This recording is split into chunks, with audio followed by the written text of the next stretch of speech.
மலர் போல மலர்கின்ற மனம் வேண்டும் தாயே, பலர் போற்றி பாராட்டும் குணம் வேண்டும் தாயே. மலர் போல மலர்கின்ற மனம் வேண்டும் தாயே, பலர் போற்றி பாராட்டும் குணம் வேண்டும் தாயே. வரம் தரும் அன்னையே வணங்கினோம் உன்னையே, வரம் தரும் அன்னையே வணங்கினோம் உன்னையே. மலர் போல மலர்கின்ற மனம் வேண்டும் தாயே.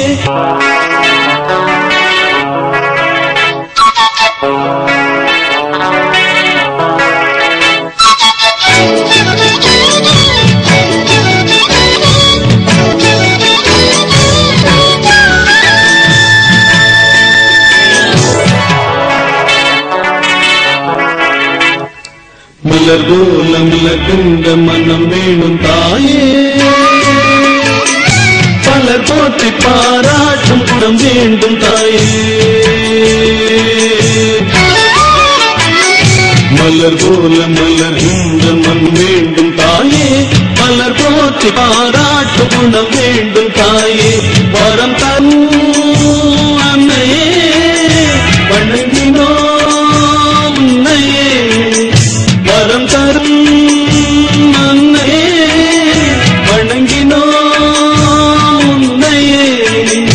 மலர் போல மலர்கின்ற மனம் வேண்டும் தாயே, பலர் போற்றி பாராட்டும் குணம் வேண்டும் தாயே. மலர் போல மலர்கின்ற மனம் வேண்டும் தாயே, பலர் போற்றி பாராட்டும் குணம் வேண்டும் தாயே.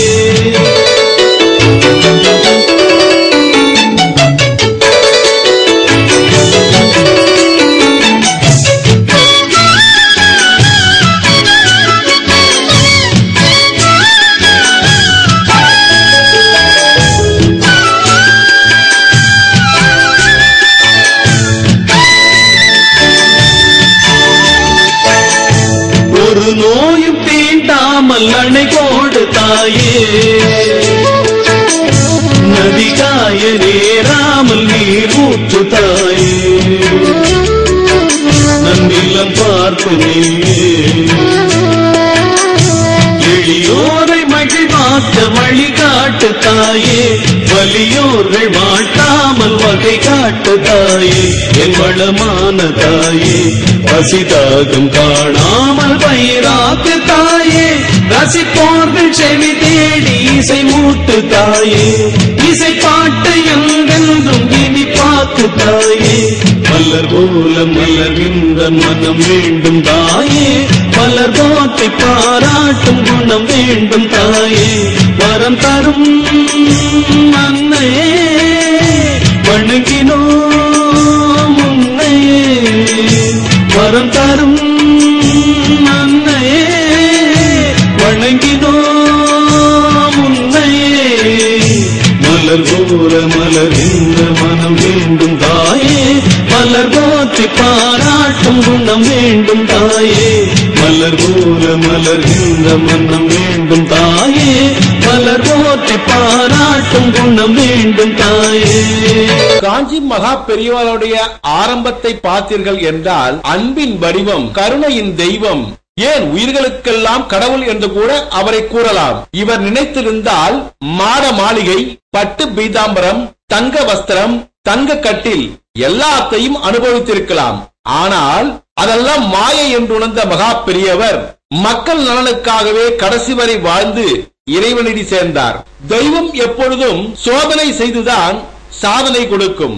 சோதனை செய்த பிறகுதான் தன்னை ஆட்கொள்ளும். அதற்கு ஒரு உதாரணம், செருதொண்ட நாயனார் பிள்ளைக்கறி சமைத்து போட்டார் என்பது மேலெழுந்த வாரியான பொருள்.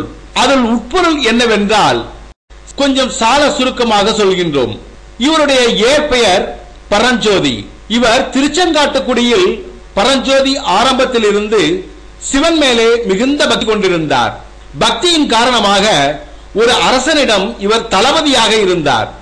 சிவதொண்டனாக இருந்து கொண்டு பல பேரை கொல்லும் தொழிலில் நாம் ஈடுபடுகின்றோம் என்று வருந்தினார்.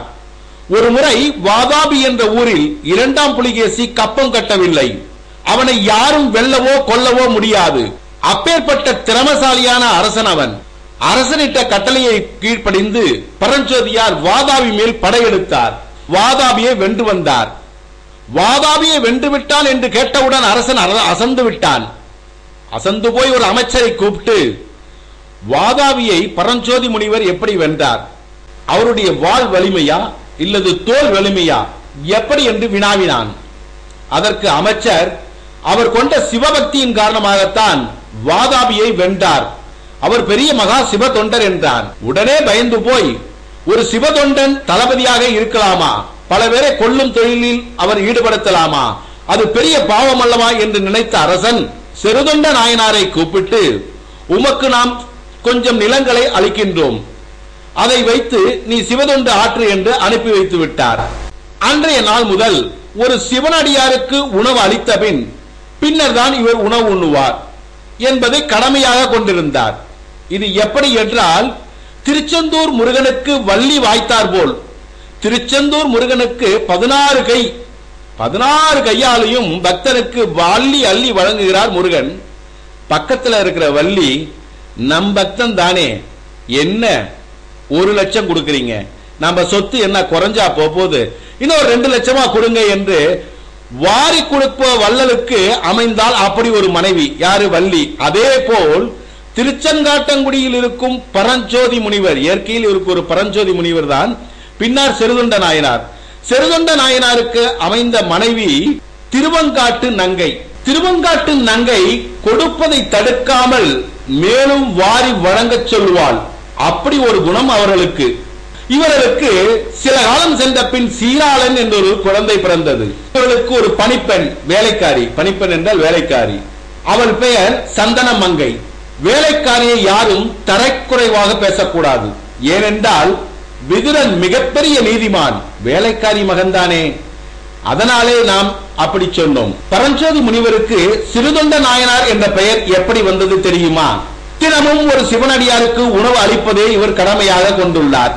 அப்படி உணவு அளிக்கும் போது தனது பருத்த உடலை துண்டை கட்டி கொண்டு பவ்யமாக உணவளிப்பதால் இவர் பெயர், அதாவது ரொம்ப குறுக்கிப்பார், உணவளிக்கும் போது தனது உடம்புக்கு ரொம்ப குறுக்கிறதால சிறுதொண்ட நாயனார் என்ற சிவபெருமான் சிறுதொண்ட நாயனார் என்ற பெயர் வந்தது. ஒரு நாள், அதாவது என்னன்னாங்க, தங்கம் இருந்ததுன்னா இப்ப கீழே கிடைக்குது, அந்த தங்கத்தை நம்ம எடுக்கிறோம், அதை எடுத்தோம்னா நேர ஆசாரிட்ட கொண்டு போறோம், அவர் தேய்ச்சி பார்க்கிறார், உரசி பார்க்கிறார், அதுலயும் ஒன்றும் பிடிபடல. அப்புறம் என்ன பண்றாரு, நேர தங்கத்தை உருக்குறாரு. உருக்குறதுக்கு அப்புறம் அது தங்கமா இது செம்பா என்னங்கிறது தெரியுது. அதே போல் சிவபெருமானும் அப்படித்தான். மேல கைலாயத்துக்கு செய்தி போகிறது, செருதொண்ட நாயனார் என்ற ஒருவர் சிவன் தொண்டு ஆற்றி வருகிறார், தினமும் சிவனடியாருக்கு இப்படி உணவளிப்பதை கடமையாக கொண்டுள்ளார் என்றோன்னே சிவபெருமான் அவரை சோதிக்க எண்ணினார்.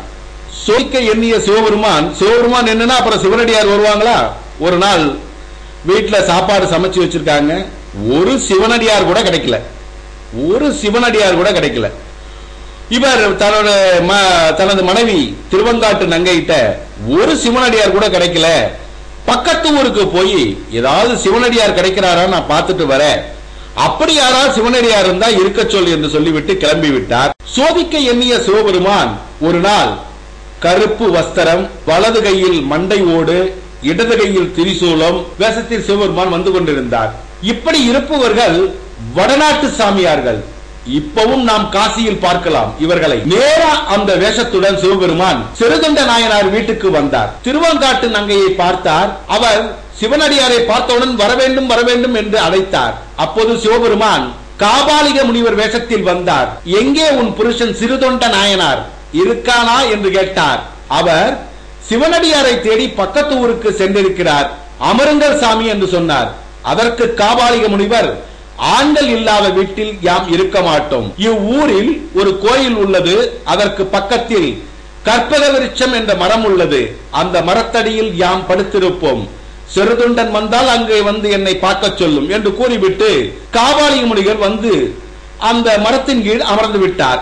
திருவங்காட்டு நங்கை சிறுதொண்ட நாயனார் வந்ததும் காபாலிக முனிவர் வந்ததை பற்றி சொன்னார். உடனே சிறுதொண்ட நாயனார் பதறி போய் நேர கோயிலுக்கு வந்து அந்த மரத்தடியில் படுத்திருக்கின்ற காபாலிக முனிவரிடம் வர வேண்டும் சாமி, எங்கள் வீட்டுக்கு அமுதுண்ண வர வேண்டும் என்று அழைத்தார். அதற்கு காபாலிக முனிவர், சிறுதொண்டர் சும்மா இறையா, நான் சாப்பிடவே 6 மாத காலம் ஆகும், அந்த காலமும் நாளைக்கே வந்து விட்டது, அதனால் நான் சாப்பிட தயாராக இருக்கிறேன். ஆனால் நான் விரும்பி உண்ணுவது பசுக்கறி. சாமியாரே, நீங்கள் கேட்பது போல் பசுக்கறி என்றால் நான் பசுவை சமைத்து கறி போடுகிறேன், நீங்கள் எங்கள் வீட்டுக்கு அமுதுண்ண வர வேண்டும் என்று சிறுதொண்ட நாயனார் அழைத்தார். உடனே காபாலிக முனிவர், இறையா இறையா, என்னையா வேகமாக பேசிக்கொண்டே போகிறாய், பசுக்கறி என்றால் யாம் விரும்பி உண்பது நரப்பசு என்றார். என்ன சிறுதொண்டனே, உனக்கு புரியவில்லையா? நரப்பசு என்றால் உனக்கு புரியவில்லையா? என்ன தெரியுமா, பிள்ளைக்கறியையா நான் விரும்பி உண்போம் என்று சொன்னார். முனிவரே, உங்களுக்கு பிள்ளைக்கறி தான் பிடிக்கும் என்றால் அந்த பிள்ளைக்கறியும் நான் சமைத்து வைக்கிறேன், எங்கள் வீட்டுக்கு நீங்கள் அமுதுண்ண வர வேண்டும் என்று சிறுதொண்ட நாயனார் அழைத்தார். காபாலிக முனிவர், இறையா இறையா, பிள்ளைக்கறி என்றால் எப்படி இருக்க வேண்டும் என்று தெரியுமா? யாரு? சிவபெருமான். காபாலிக முனிவர் வேஷத்தில் வந்து சிவபெருமான் கட்டளை போடுறார், பாத்துங்க. பிள்ளைக்கறி என்றால் எப்படி இருக்க வேண்டும் தெரியுமா? வீட்டுக்கு ஒரு மகனாக இருக்க வேண்டும், அவன் 5 வயது நிரம்பியவனாக இருக்க வேண்டும், உடம்பில் அங்ககீனம் இருக்கக்கூடாது. அப்படிப்பட்ட பிள்ளையை தாய் பிடிக்க தந்தை அரித்து கறி சமைத்தல் வேண்டும், அப்படி இருந்தால் நாம் உண்ணுவோம். உடனே சிறுதொண்ட நாயனார், நான் கறியை சமைத்து விட்டு உங்களை அழைக்கின்றோம் என்றார். திருவங்காட்டு நங்கையிடம் காபாலிக முனிவர் சொன்னதை சொன்னார். அதற்கு திருவங்காட்டு நங்கை, ஏழை சிறுவனை நாம் விலை கொடுத்து வாங்கி கறி சமைக்கலாமே என்று சிறுதொண்ட நாயனாரிடம் சொன்னார். அதற்கு சிறுதொண்ட நாயனார், அடியே பைத்தியக்காரி, பிள்ளையை விலை கொடுத்து வாங்கலாம், ஆனால் தாய் பிடித்து தந்தை அறுக்க எந்த தாய் தன் பிள்ளையை கொடுக்க சம்மதிப்பார் என்றார். பிறகு திருவங்காட்டு நங்கை, தங்கள் மகன் சீராளன் பள்ளியில் இருப்பான், சாமியார் போட்ட கண்டிஷன் நம்ம பிள்ளைக்கு தான் பொருந்தும், போய் நம்ம பிள்ளையை கூட்டி வாருங்கள் என்று சொன்னார். அப்போது 5 வயது நிரம்பிய பச்சளம் பாலகன், அவனுடைய நண்பர்கள் எல்லோரும் எப்போதும், உன் தாய் தான் உன்னை பள்ளிக்கு அழைத்துக் கொண்டு வருகிறார்கள், உன் தந்தையை நாங்கள் எப்போதும் பார்த்ததே இல்லை என்று சொன்னார்கள். அப்போது சிறுதொண்ட நாயனார் சீராளா என்று அழைத்தார். உடனே ஒன்றும் அறியாத பிள்ளை அப்பா என்று வாரி கட்டிக்கொண்டு அவர் தோள் மேலே தூக்கி அப்பா என்று வாரி கட்டி கொண்டது. உடனே சிறுதொண்ட நாயனார் அவனை தோள் மேலே தூக்கி வைத்துக் கொண்டு வந்தார். குழந்தை கொஞ்சிக் கொண்டே வருகிறது. ஆனால் இன்னும் சற்று நேரத்தில் நாடி தனியாக, நரம்பு தனியாக, மஜ்ஜை தனியாக தன்னை அறுக்கப் போகிறார்கள் என்று அந்த குழந்தைக்கு தெரியவில்லை. குழந்தை வீட்டுக்கு வந்தது. தாய் குளிப்பாட்டினால், கண்ணுக்கு மை எழுதினால். ஆனால் அந்த குழந்தை ஒன்று கேட்டது, அம்மா காலையில் தானே நான் குளித்தேன், காலையில் தானே கண்ணுக்கு மை தீட்டினாய், கன்னத்துக்கு பொட்டு வைத்தாய், மீண்டும் குளிக்க வைத்தாய், மீண்டும் கண்ணுக்கு மை தீட்டுகிறாய், மீண்டும் கன்னத்துக்கு மை வைக்கிறாய் என்று கேட்டாள். ஆனால் அந்த குழந்தை ஒன்று மட்டும் கேட்டது. ஐயா, என்ன கேட்டது தெரியுமா? அம்மா எல்லாம் செய்து விட்டாய், ஆனால் ஒன்றே ஒன்றை மறந்து விட்டாயே அம்மா என்று கேட்டது. அப்போது தாய் கேட்டாள், மகனே நான் என்னப்பா மறந்து விட்டேன் என்று கேட்டால், அதற்கு அந்த மகன் சொன்னால், எப்போதும் தலை சீவுவாய், மையிடுவாள், கன்னத்துக்கு மையிடுவாய், எப்போதும் சிகை அலங்காரம் செய்வாய், கண்ணுக்கு மையிடுவாய், கன்னத்தில் மையிடுவாய் அம்மா, ஆனால் என்னை கட்டி இழுத்து முத்தம் கொடுப்பாயே, அதை ஏன் மறந்து விட்டாய் என்றால். உடனே கட்டி இழுத்து முத்தம் கொடுக்க நினைத்தால் திருவங்காட்டு நங்கை, ஆஹா, எச்சில் கறி பட்டால் சாமியார் சாப்பிட மாட்டார் என்று அதையும் அவர் தவிர்த்து விட்டாள். உடனே தாய் பிடிக்க, தந்தை அறுக்க கறி சமைத்தாகிவிட்டது. கறி சமைத்தாகிவிட்டது. நேரடியாக பரஞ்சோதி, அதாவது சிறுதொண்ட நாயனார் அவரை சிவனடியாரை அழைத்தார். காபாலிக முனிவர் வீட்டுக்கு வந்தார். வீட்டிலே இலைகள் போடப்பட்டன. உடனே காபாலிக முனிவர் சிறுதொண்ட நாயனாரை பார்த்து கேட்டார், யாம் சொன்னது எல்லாம் சரியாக இருக்கின்றதா?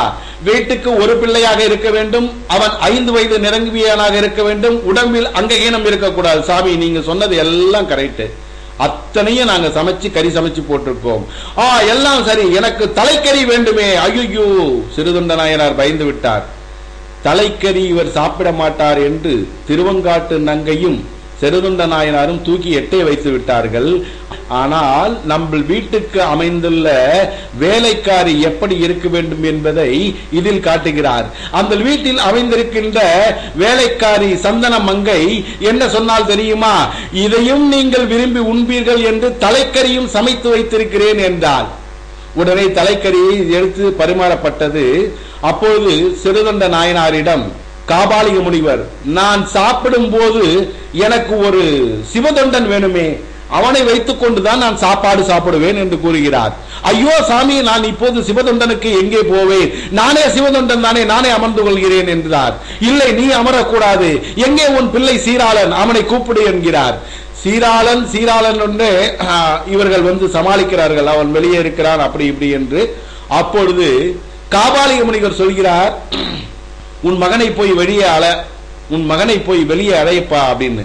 உடனே காபாலிக முனிவர் சொன்னது போல் நேராக வந்து செருதொண்ட நாயனார் சீராளா சீராளா என்று அழைத்தார். ஆனால் சீராளன் வரவில்லை.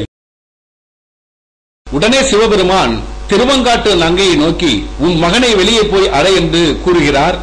உடனே திருவங்காட்டு நங்கை வெளியே வந்து மகனே சீராளா, நான் பெற்ற மகனே சீராளா என்று அழைக்கின்றால் பள்ளியின் சீருடையில் அந்த சிறுவன் ஓடி வந்து பெத்த தாயை கட்டி அணைக்கின்றான். திரும்பி பார்த்தால் சிவபெருமானை காணும், இலையும் காணவில்லை. இப்பொழுது புரிகிறதா சிவதொண்டு எப்படி என்று? நாம் சுத்தம் என்றால் சிவபெருமான் ஆயத்தமாயிடுவார். எதற்கு? சோதனை பண்ணுவதற்கு ஒரு தயாராயிடுவார். நம்ம சுத்தமான அன்பு செலுத்துறோம்னா இவன் சுத்தமான தங்கம் தானா, இவனை நம்ம சோதனை பண்ணி பார்ப்போம்னு. கடைசியா உன் அன்புக்கும் உன்னுடைய மனசுக்கும் யாரு ஈடாக முடியாது என்று சிவபெருமான் யாருடன் வந்தார் தெரியுமா? அங்கே முக்கியம், நம்ம எந்த வீட்டுக்கு போனாலுமே அங்க இருக்கிற சிச்சுவேஷனுக்கு தகுந்த மாதிரி போகணும், சூழ்நிலைக்கு தகுந்த மாதிரி போகணும். அப்போ சிவபெருமான் பார்வதியுடன் முருகனுடன் வந்தார். சிவபெருமான் பார்வதி முருகன். ஏன் முருகனுடன் வந்தார்? சீராளன் குழந்தை அல்லவா, முருகன் குழந்தை அல்லவா, குழந்தைக்கு குழந்தை விளையாட வேண்டும் என்று முருகனுடன் காட்சி அளித்தார் செருதண்ட நாயனாருக்கு.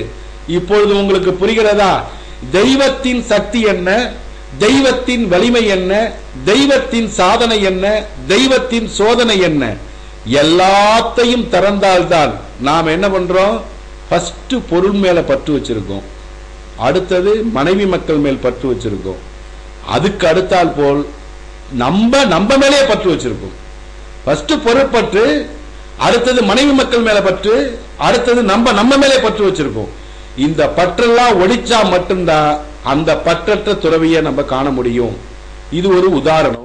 காஞ்சி பெரியவர் நினைத்திருந்தால் மாட மாளிகை கோட கோபுரங்களில் வாழ்ந்திருக்கலாம். ஆனால் இதெல்லாம் பொய் என்று நினைத்த மகா பெரியவாள் ஈர அறையில ஒரு தலைக்கு ஒரு கட்டையை வச்சுட்டு வாழ்ந்துட்டு வந்தார். இதையெல்லாம் மாயைன்னு உணர்ந்துட்டார். எப்படி உணர்ந்தார்? அதான் அனுபூதி மகான்.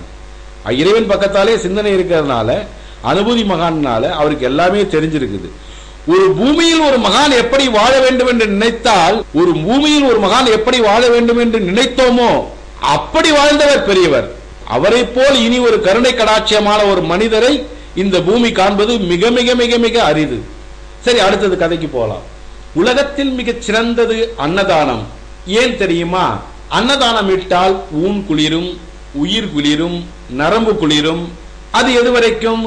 சாப்பிட்ட 5 மணி நேரம் வரைக்கும்.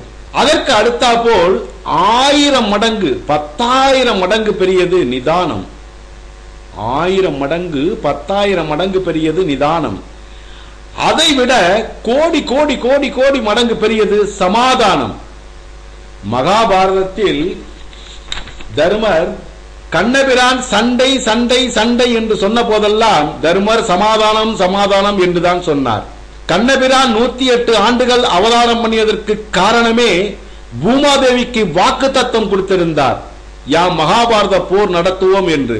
அதனால்தான் தர்மர் சமாதானம் சமாதானம் என்று சொல்லும் போதெல்லாம் கண்ணபிரான் சண்டை சண்டை சண்டை என்றே சொல்லிக் கொண்டிருந்தார்.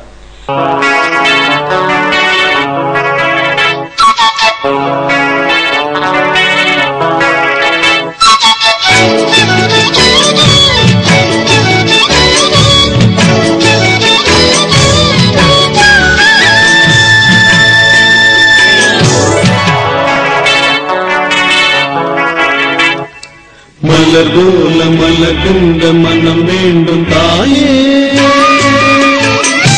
பலர் போற்றி பாராட்டும் குணம் வேண்டும் தாயே மலர் போல மலர்கின்ற மனம் வேண்டும் தாயே மலர் போற்றி பாராட்டும் குணம் வேண்டும் தாயே வரம் தரும் அன்னையே வணங்கினோம் உன்னையே வரம் தரும் அன்னையே வணங்கினோம் உன்னையே மலர் போல மலர்கின்ற மனம் வேண்டும் தாயே மலர் போற்றி பாராட்டும் குணம் வேண்டும் தாயே மலர் போல மலர்கின்ற மனம் வேண்டும் தாயே மலர் போற்றி பாராட்டும் குணம் வேண்டும் தாயே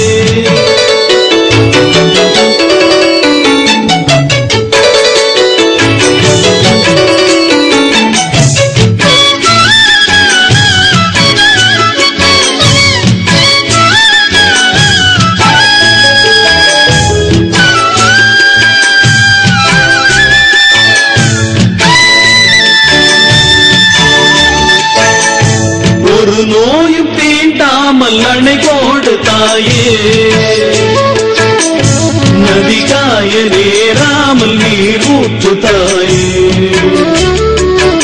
நன்னிலம் பார்த்து நீயே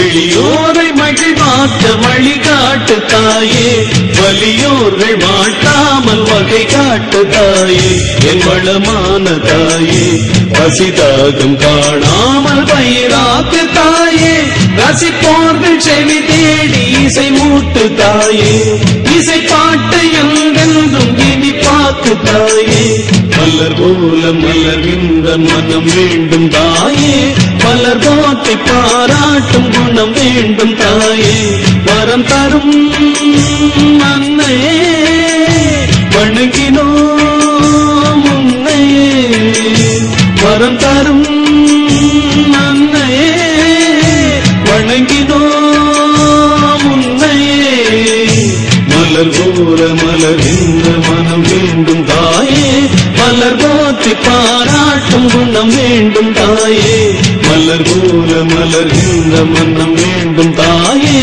மலர் போற்றி பாராட்டும் குணம் வேண்டும் தாயே இப்போது கதைக்கு வருவோம். காஞ்சி மகா பெரியவர் யாரிடமும் பேச மாட்டார். அந்த மௌனத்திற்கு பெயர் காஷ்ட மௌனம். இவரை சிவனாக நினைத்து வழிபட்டால் சிவனாக தெரிவார், பெருமாளாக நினைத்து வழிபட்டால் பெருமாளாக தெரிவார், அம்பிகையாக நினைத்து வழிபட்டால் அம்பிகையாக தெரிவார். ஒரு நாள் காஞ்சி பெரியவர் கும்பகோணம் பக்கத்தில் திருவிடை மருதூரில் வேதரச்சன சமதி நடத்திவிட்டு திருவண்ணாமலை வழியாக காஞ்சிபுரம் போகலாம் என்று எண்ணினார். திருவண்ணாமலைக்கு வந்துவிட்டு கிரிவலம் செல்லாமல் போவதா என்று கிரிவலம் வந்து மதியம் 3 மணிக்கு முடித்தார். வழியில் சில செடிகளை கிள்ளி இதில் ஏலக்காய் வாசனை வருகிறதா என்று கேட்பார். இன்னொரு செடியை கிள்ளி இதில் பச்சை கற்பூர வாசனை வருவதா என்று கேட்பார். பெரியவார் இதற்கெல்லாம் என்ன ஒரு உதாரணம் என்னவென்றால், இங்கே அந்த காலத்தில் நிறைய சித்தர்கள் இருந்திருக்கிறார்கள் என்று சொல்லுவார். ஏன்னா இலைய கிள்ளி வாசனையா வந்ததுன்னா அந்த இடத்துல சித்தர்கள் இருந்திருக்காங்கன்னு பெரியவா சொன்னது. இவர்களுக்கு இரும்பை தங்கமாக்குற வித்தை தெரியும், ஆனால் யாருக்கும் சொல்லிவிட்டு போகவில்லை என்று சிரித்தார் பெரியவர். பிறகு திருக்கோவிலூர் வந்தார். அங்கிருந்து காஞ்சிபுரம் வந்தார். கலைவையில் பெரியவாளுடைய பரமகுருவின் அதிர்ஷ்டஸ்தானம் இருக்கிறது. கலவை முகாமில் ஒரு விசேஷம் என்னவென்றால், அன்றைய பிரதமர் இந்திரா காந்தி, அன்றைய முதல்வர் எம்ஜிஆர் போன்ற விஐபிக்கள் எம்ஜிஆரை கலவையில் தான் வந்து பெரியவர் சந்தித்திருக்கிறார். அன்றைய பிரதமர் இந்திரா காந்தி மதுரையிலே ஒரு மீட்டிங்கை முடித்துவிட்டு சென்னைக்கு வந்தார். ரொம்ப படபடப்பாக இருந்தார். பெரியவாளை பார்த்து தரிசனம் செய்துவிட்டு தான் போவேன் என்று உறுதியாக இருந்தார். அதற்கு மடத்தில் உள்ளவர்கள் பெரியவர் மௌன விரதத்தில் இருக்கிறார், அவர் பேச மாட்டார், நீங்கள் பேசினாலும் அவர் பதில் சொல்ல மாட்டார் என்று சொன்னார்கள். அதற்கு இந்திரா காந்தி அம்மையார், பரவாயில்லை, நான் வேண்டுதலை மனதில் நினைத்துக் கொள்கிறேன், அவர் என் முன்னிலையில் அமர்ந்தால் போதும் என்றார். அதே மாதிரி நடந்தது. ஒரு கிணற்றடியில் பெரியவர் அமர்ந்து ஜபம் செய்து கொண்டிருந்தார். அவர் எதிரிலே இந்திரா காந்தி அம்மையார் உட்கார்ந்திருந்தார். யாரும் எதுவும் பேசவில்லை. இந்திரா காந்தி அம்மையாரும் எதுவும் பேசவில்லை. ஒரு நாட்டுக்கே பிரதமர் நம்ம இப்படி உட்கார்ந்து இருக்கிறதா என்று அந்த ஆணவம் அவர்களிடத்தில் இல்லை. இரண்டு பேரும் ஒரு 45 நிமிடம் அமைதியாக ஒரே இடத்தில் உட்கார்ந்திருந்தார்கள். கொஞ்ச நேரம் கழித்து முடிந்தவுடன் பெரியவர் ஒரு ருத்ராட்ச மாலை எடுத்து நீட்டினார். அந்த மாலையை வாங்கி இந்திரா காந்தி கழுத்தில் அணிந்து கொண்டார். அப்போது கர்நாடகாவில் தேர்தல் நேரம். காங்கிரஸ் மந்திரி குண்டுராவ் அடிக்கடி பெரியவாளை பார்ப்பது ஒரு வழக்கமாக வைத்திருந்தார். குண்டுராவ் பெரியவாளை பார்த்து என்னை அனுக்கிரகம் செய்ய வேண்டும் என்று வேண்டிக் கொண்டார். என்னுடைய அனுக்கிரகம் என்னப்பா செய்ய போகிறது, காமாட்சி அம்மனை வேண்டிக்கொள், எல்லாம் நல்லபடியாக நடக்கும் என்று பெரியவர் சொன்னார். அதே மாதிரி அடுத்த ஒரு மாதத்தில் கர்நாடகாவில் எலெக்ஷன் நேரம். குண்டுராவ் மத்திய மந்திரியாக ஆகிவிட்டார். என்ன அவருடைய அனுக்கிரகம் என்று அவருடைய பெருமையை இதிலிருந்தே நாம் தெரிந்து கொள்ளலாம். பெரியவாள் ஒரு நடமாடும் தெய்வம். 77 எலெக்ஷன் இந்திரா காந்தி அம்மையார் தோற்று போனார். அடுத்த வருஷம் கர்நாடகாவில் உள்ள சிங்கமலூரில் இந்திரா காந்தி அம்மையார் எலெக்ஷனில் நின்றார். அப்போது அவருக்கு பசுமாடு கன்று சின்னம் ஒதுக்கப்பட்டது. அது வேண்டாம் என்று வேறு சின்னம் வேண்டும் என்று நினைத்தார். அப்போது இந்திரா காந்திக்கு நினைவுக்கு வந்தது, பெரியவாளை கலவையில் சந்தித்த போது பெரியவாள் தன் 2 கையையும் உயர்த்தி ஆசீர்வாதம் பண்ணினார். அந்த ஆசீர்வாதம் பண்ணிய காரணத்தினால் கை சின்னம் மனதில் பட்டது. அதுவே காங்கிரசுக்கு ஒதுக்கப்பட்டது. என்ன ஒரு பெரியவரின் கருணை, என்ன ஒரு எதிர்காலத்தின் தன்மையை அறிந்த ஒரு பெரியவர் அமைதியாகவே இருந்திருக்கிறார். அந்த இந்திரா காந்தி அம்மையாரை எதை பற்றி எதுவுமே சொல்லவில்லை. அகோலிபம் என்ற ஒரு இடம் ஆந்திராவில் இருக்கிறது. அங்கு ஒரு 9 நரசிம்மர் கோயில்கள் இருக்கின்றன. ஒவ்வொன்றும் ஒவ்வொரு இடங்களில் இருக்கும். போவதே கஷ்டம். ஒரே மூங்கில் காடாக இருக்கும். அந்த மூங்கில் காட்டில் பந்தல் போட்டது போல் பாம்புகள் தொங்கிக் கொண்டிருக்கும். கூடவே புலி, சிங்கம், கரடி போன்ற கொடிய மிருகங்கள் இருக்கும். மொத்தத்தில் மனிதர்களே போக முடியாத ஒரு அபாயகரமான இடம். பெரியவர் கொண்ட தவ வலிமையால் 9 ஸ்தலங்களுக்கும் தன் படையுடன் சென்று வந்து விட்டார். தவ வலிமையால் 9 ஸ்தலங்களுக்கும் பெரியவர் சென்று வந்து விட்டார். அடுத்தபடியாக முருகப்பெருமானை பற்றி நாம் பார்ப்போம். சிவன் நெற்றியிலிருந்து 6 குழந்தைகளாக தோன்றி ஆறுமுகம் என்று அழைக்கப்பட்ட முருகப்பெருமான் அழகே உருவானவர். முருகப்பெருமான் திருமணத்தின் போது பெண் பார்க்கும் படலம் என்று ஒன்று வைத்திருப்பார்கள். அப்போது மாப்பிள்ளை பெண்ணை பார்ப்பார். 10 விட்டு பஜ்ஜி சொச்சி ஜாங்கிரி எல்லாம் சாப்பிட்டு விட்டு பையன் அம்மாவிடம் சென்று, பெண்ணு அழகா தான் இருக்கா, ஆனா காது மட்டும் முறம் மாதிரி இருக்குமா, இந்த பொண்ணு நமக்கு வேணாமான்பார். உடனே தாய் சொல்லுவா, நாங்க வீட்டுக்கு போய் லெட்டர் போடுறோம் அப்படின்ட்டு. அடுத்தது ஒரு இடத்துக்கு போவாங்க, பொண்ணு பார்ப்பாங்க. அப்புறம் அங்க ஜாங்கிரி, குலோப்ஜான், இட்லி, தோசை எல்லாத்தையும் சாப்பிட்டு முடிச்சுட்டு பொண்ணுடைய உயரம் எல்லாம் ஓகே, ஆனா பொண்ணுக்கு பல்லு மட்டும் வயலில் விழுகிற கலப்ப மாதிரி இருக்கு என்று சொல்லுவார். உடனே அம்மா நாங்கள் போய் லெட்டர் போடுகிறோம் என்று சொல்லி விடுவார்கள். இதெல்லாம் ரொம்ப தப்புங்க. பொன் பார்க்கிற படலம்ங்கிறது பெரிய தப்பு. ஒரு பொண்ணுடைய மனதை புண்படுத்துறது பெரிய பாவம். அவங்களுக்கு செலவு வைக்கிறதும் இல்லாம அவங்களுக்கு வேதனையும் நம்ம கொடுத்துட்டு வரோம். பொன் பார்க்கணும்னு நினைக்கிறவங்க கோயிலுக்கு வர சொல்லிடலாம், பையனையும் வர சொல்லிடலாம், பொண்ணையும் வர சொல்லிடலாம். அங்க பார்த்து பிடிக்கலன்னா வேலை முடிஞ்சு போச்சு. பஜ்ஜி சொச்சிக்கும் வேலை இல்லை, வேதனைக்கும் வேலை இல்லை. இதே நீங்க எதிர்காலத்துல கடைபிடிச்சா எல்லாருக்கும் ரொம்ப நல்லது. மனிதராக பிறந்தால் ஏதேனும் ஒரு குறையுடையவர்களால் தான் பிறக்கின்றோம். ஆனால் முருகப்பெருமான் அழகே வடிவானவன். முருகப்பெருமான் அழகே வடிவானவன். முருகனுடைய கண்ணழகு, காதழகு, வாயழகு, மூக்கழகு, பல்லழகு, உடலழகு, இப்படிப்பட்ட முருகப்பெருமானுக்கு அழகே வடிவான 2 மனைவிகள். பணக்கார குடும்பத்தில் பிறந்தவள் தேவயானி. உலகத்திலே மிகுந்த தாழ்ந்த குடும்பம் என்று சொல்லுகிறோமே மீனவ ஜாதி, அந்த மீனவ ஜாதியில் திணைப்புலங்களுக்கு காவல் இருப்பவர்கள் என்றும் அந்த ஜாதியில் பிறந்தவள் வள்ளி. இதை எதை காட்டுகிறது என்றால், ஒரு மனிதனுக்கு உடம்பில் தலையானது மேலாக இருக்கின்றது, பாதமானது காலுக்கு கீழ் இருக்கிறது. இந்த மேல் ஜாதி கீழ் ஜாதி என்ற பேதமை எல்லாம் கடவுளுக்கு கிடையாது. அதை இதை உணர்த்துகிறது. முருகப்பெருமானை தெய்வ சிகாமணி என்று அழைக்கின்றோம். மற்ற தெய்வங்கள்லாம் மட்டா குறைவா என்று நீங்க கேட்கக்கூடாது. ஏனென்றால் தலைக்கு மேல் இருப்பது முடி, அதற்கு சிகை என்று மற்றொரு பெயர் உண்டு. அந்த காலத்தில் நாம் இப்போது சொல்கின்றோமே சீக்காய், அது தவறு. அது எப்படி என்றால் சிகை பிளஸ் காய், சிகைக்கு தேய்க்கிறதுனால சிகைக்கு தேய்க்கின்ற காயினால சிகைக்காய் அப்படிதான் இருந்தது. நாளடைவில் அது சீக்காய வாய்ந்தியா மறி வந்து போச்சு. அதே மாதிரி குழந்தைகளுக்கு இடுப்புல கட்டுறல அரணா கயிறும்பாங்க, இல்லைன்னா பெரியார் கயிறும்பாங்க. அது கிடையாது, அதுக்கு பேர் அரை ஞான் கயிறு. அரை ஞான் கயிறு குழந்தைகளுக்கு அரைஞான் கயிறு.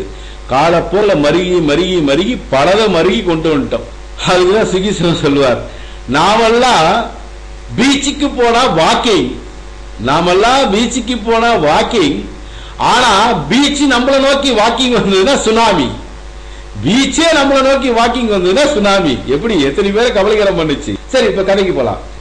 தெய்வ சிகாமணி என்று முருகனை ஏன் அழைக்கின்றோம் என்றால், மீனாட்சி, காமாட்சி, விசாலாட்சி, பிள்ளையார், சிவபெருமான், பெருமாள் போன்ற தெய்வங்களை எதில் நாம் படைக்கின்றோம்? கல்லில் தானே படைக்கின்றோம். மலையில் இருக்கும் கல்லை வெட்டி எடுத்து அதை சிற்பியிடம் கொடுத்து, இந்தந்த வடிவில் தெய்வங்கள் வேண்டும் என்றால் இந்தந்த வடிவத்தில் அந்த தெய்வங்களை அவர் செதுக்கி கொடுக்கின்றார். எந்த ஒரு கல்லை எடுத்தாலும் அது முருகப்பெருமானின் காடலில் இருந்து தானே எடுக்கின்றோம். அதனால் எல்லா தெய்வங்களுக்கு மேல் அவனுடைய திருவடி இருப்பதால், சிகை என்றால் முன்னாடியே சொல்லியிருக்கின்றோம், தலைமுடி, தலைக்கு மேல் சிகை, தலைக்கு மேல் அவனுடைய திருவடி இருப்பதால் இவன் பேர் தெய்வங்களுக்கெல்லாம் சிகாமணி, தெய்வ சிகாமணி என்று பெயர் வந்தது. இன்னொரு இடத்துல நம்ம ரொம்ப உங்களுக்கு புரியுற மாதிரி சொல்லணும்னா, குன்றிருக்கும் இடமெல்லாம் குமரன் இருப்பான். இது எல்லாருக்கும் தெரிஞ்ச பழமொழி. முருகனை வணங்குவோர்கள் எப்போதும் இளமையாகவே இருப்பார்கள். ஏன் தெரியுமா? 2 உதாரணங்கள். தரையை பார்த்தால் நமக்கு சந்தோஷம் ஏற்படுவதில்லை, ஆனால் மலையை பார்த்தால் நமக்கு சந்தோஷம் ஏற்படுகிறது. அது பழனி மலையாக இருக்கலாம், சிவன் மலையாக இருக்கலாம், அல்லது ஊட்டி மலையாக இருக்கலாம். ஆனால் மலை என்றால் ஏற்படுகின்ற சந்தோஷத்திற்கு அளவே இல்லை. அதனால் முருகப்பெருமான் நாம் பார்க்க வேண்டும் என்றால் மலையேறி செல்ல வேண்டும். மலையேறி இறங்குவதால் நம்முடைய இரத்த ஓட்டம் சீராக இருக்கும். அதனால் நாம் எப்போதும் இளமையாகவே இருக்கலாம். அந்த காலங்களில் முருகப்பெருமானுடைய கோவில்களாக இருக்கட்டும், எந்த கோயில்களாக இருக்கட்டும், புராதனப்படி கட்டப்பட்ட கோயில்கள் எதுவாக இருந்தாலும் பிரகாரங்களில் பாறாங்கற்கள், இந்த கல்லை போட்டிருப்பாங்க. கல்லு போட்டு அந்த கற்கள்ல தான் நம்ம கோயில்ல வலம் வந்துட்டே இருப்போம். இது என்னன்னா, அந்த கற்களுக்கு இடையில கொஞ்சம் கொஞ்சம் அந்த மணல் இருக்கும். அந்த மணல் காலில் ஒட்டுறதுனால கீழே இருக்கிற பாதம் தானே ரொம்ப முக்கியம். அது அந்த அக்கு பிரஷர், ரத்தம் எங்கெங்கெல்லாம் சக்கா இருக்கோ அதெல்லாம் தூண்டி விடும். பிரகாரங்கள்ல நம்ம நடக்கிறதுனால அந்த காலத்திலேயே நம்ம பெரியவங்க செஞ்சு வச்ச ஏற்பாடை பாருங்க. இப்போ நவீனமா போட்டு அக்கு பஞ்சன் டக்கு பஞ்சன் போட்டுட்டு அவங்க ஒரு இதை போட்டு இதே மாதிரி கல்லை போட்டு அதுல நடறாங்கிறான். இது அன்னைக்கே அவங்க எல்லாம் சொல்லி வச்சுட்டாங்க. சோ நடந்தோம்னா அந்த மண்ணு ஒட்டிக்கும், மண்ணு ஒட்டிக்கனால எல்லா நரம்புகளையும் அது தூண்டி விடும். தூண்டி விடுறதுனால உடம்புல ரத்த ஓட்டம் சீராகவே இருக்கும். அப்போ மலை ஏறுவதால், ஏறி இறங்குவதால் ரத்த ஓட்டம் சீரா இருக்கும். பிரகாரம் சுற்றுவதாலும் நம்மளுடைய உடம்பு ஒரே சீராகவே இருக்கும். அதே போலங்க இப்போ கோயில்லாம் கட்டுறாங்க, பிரகாரம் வருது, அதுல கிரானைட் கல் போடுறாங்க, கடப்பா கல் போடுறாங்க, மொசைக் போடுறாங்க. அதெல்லாம் முற்றிலும் தப்புங்க. அதே மாதிரி போடவே கூடாது. கிரானைட் கல், மொசைக் கல், அதே மாதிரி கடப்பா கல் எதுவுமே போடக்கூடாது. பிரகாரங்களை பொறுத்த வரைக்கும் அந்த காலத்துல போட்ட கல்லுகளை போட்டாதான் அந்த கல்லுக்கும் பவர், மனிதனுக்கும் பவர், ஆண்டவனை சுத்தனால் நமக்கும் பவர் ஏறிக்கும். திருச்செந்தூர் முருகப்பெருமானை சென்று வணங்கியவர்கள் தீராத வியாதிகள் எல்லாம் தீர்ந்துவிடும். நிச்சயமாங்க. குழந்தை இல்லாதவர்கள் கடுமையா 8 வருஷம் 6 வருஷம்லாம் தவம் இருந்து அங்க போய் குழந்தை பெற்றிருக்காங்க. உண்மைதான், இது குழந்தை பெற்றிருக்காங்க.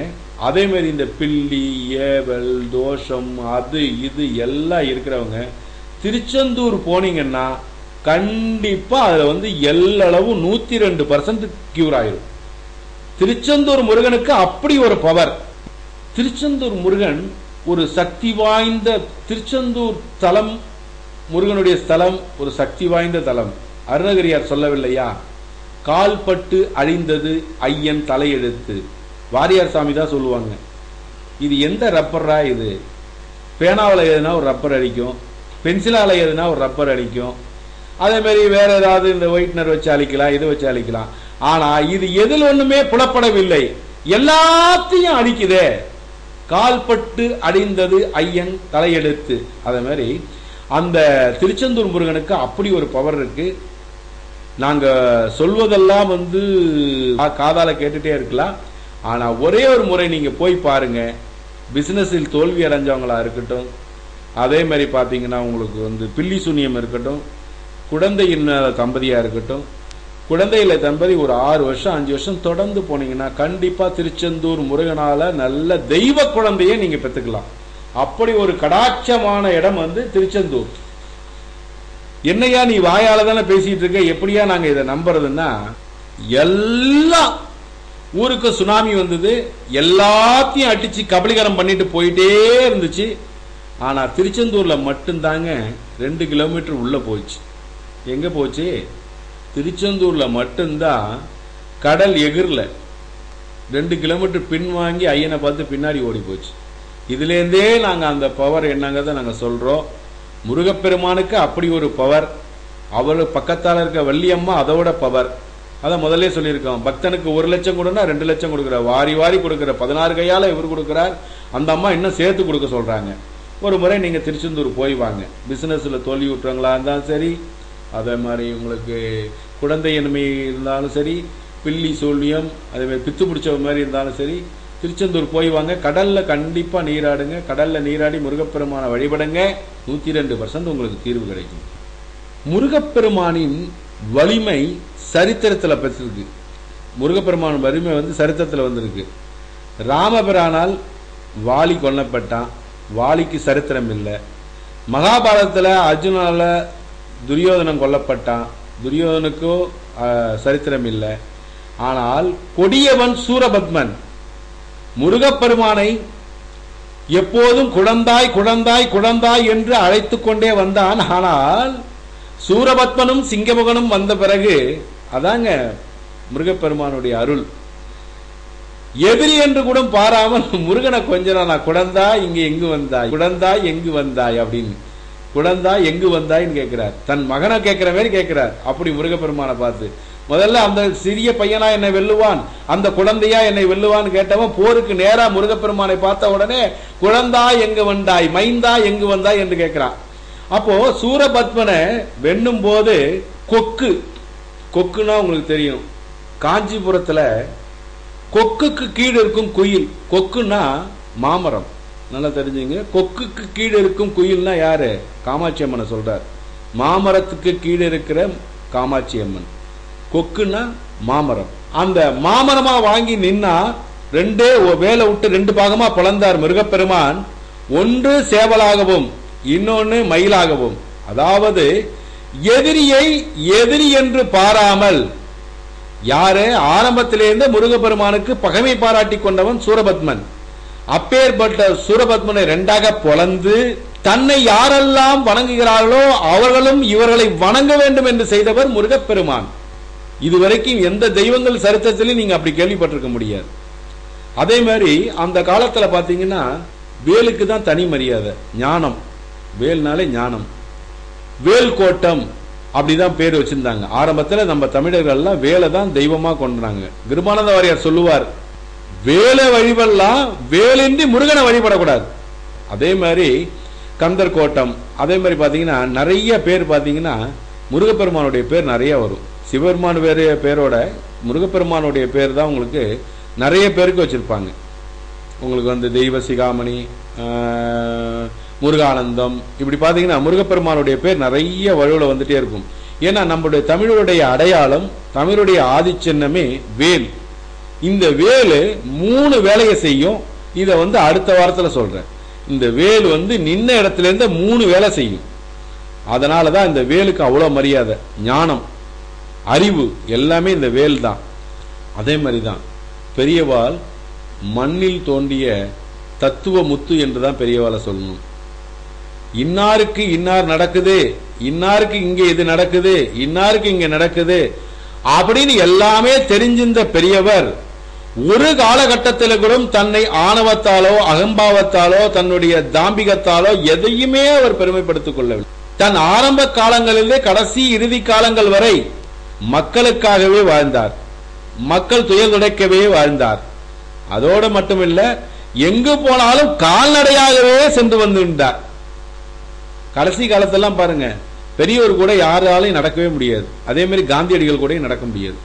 ஏன்னா கடைசி காலங்கள் அவ்வளவு ஃபாஸ்டா நடந்தாங்க. என்ன காரணம்? சின்ன வயசுல இருந்தே அவங்க நடந்து நடந்து நடந்து நடந்து பழக்கம். கடைசி காலங்கள் வரைக்கும் அந்த ஸ்பீடு இருந்துட்டே இருந்தது. பெரியவர் கூட யாரும் நடக்க முடியாது, காந்தியடிகள் கூட யாரும் நடக்க முடியாது.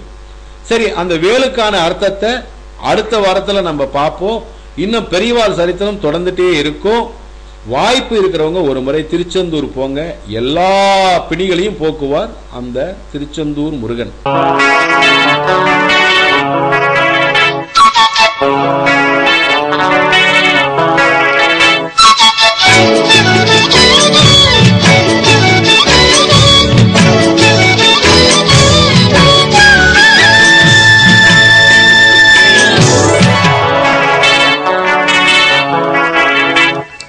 மலர் போல மலர்கின்ற மனம் வேண்டும் தாயே,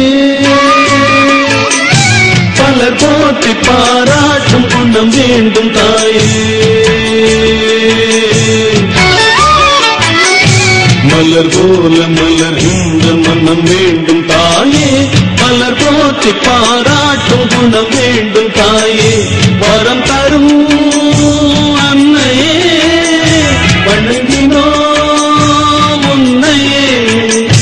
வரம் தரும் அன்னையே வணங்கினோ உன்னையே.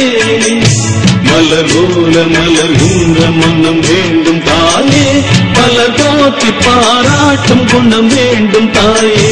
மலர் போல மலர்கின்ற மனம் வேண்டும் தாயே, மலர் போற்றி பாராட்டும் குணம் வேண்டும் தாயே.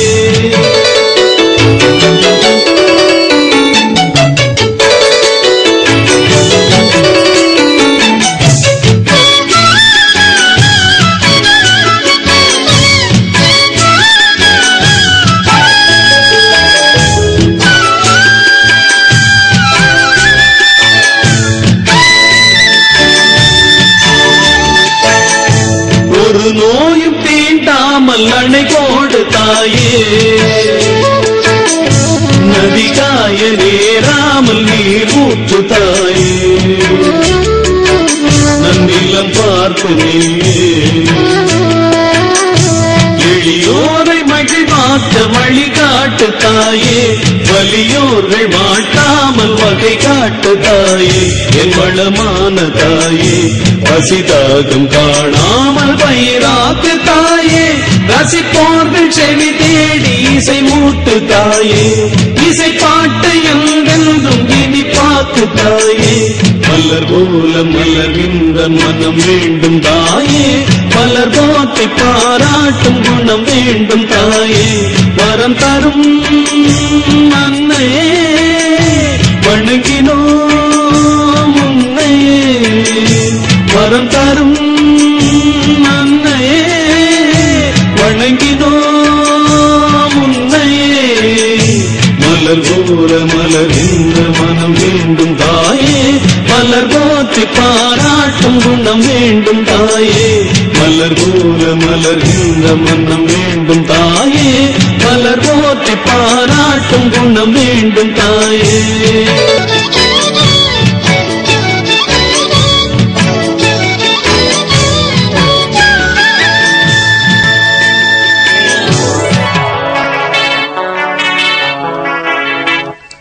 மலர் போல மலர்கின்ற மனம் வேண்டும் தாயே, பலர் போற்றி பாராட்டும் குணம் வேண்டும் தாயே. மலர் போல மலர்கின்ற மனம் வேண்டும் தாயே, பலர் போற்றி பாராட்டும் குணம் வேண்டும் தாயே. வரம் தரும் அன்னையே வணங்கினோ உன்னையே. வரம் தரும் அன்னையே வணங்கினோ உன்னையே. மலர் போல மலர்கின்ற மனம் வேண்டும் தாயே.